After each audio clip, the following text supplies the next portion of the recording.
Commençons.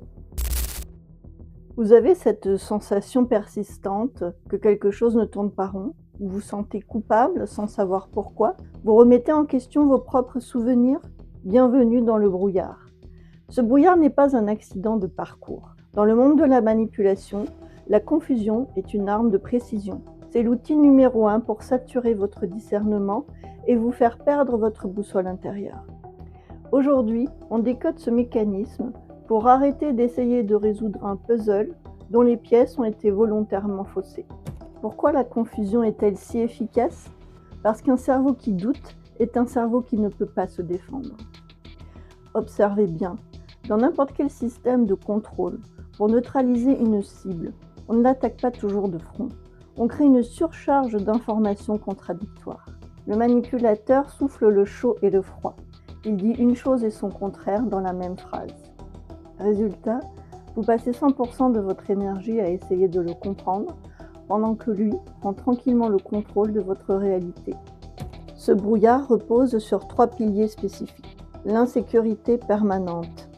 C'est le passage incessant de l'adoration au mépris.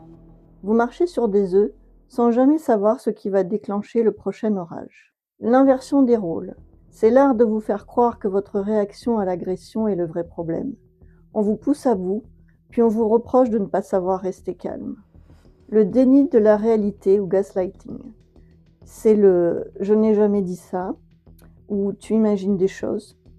À force de l'entendre, vous finissez par faire plus confiance à la voix de l'autre qu'à vos propres yeux. La sortie ne consiste pas à comprendre le manipulateur. C'est un labyrinthe sans fin qui ne fera que vous épuiser. La sortie consiste à revenir à l'évidence de vos propres faits. Si vous vous sentez confus, c'est que la situation est confuse. Ce n'est pas vous le problème, c'est le signal que vous recevez qui est brouillé.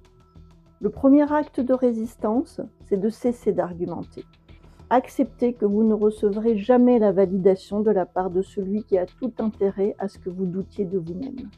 Le brouillard ne se dissipe pas en une nuit, mais il commence à s'éclaircir dès qu'on identifie les rouages qui le créent.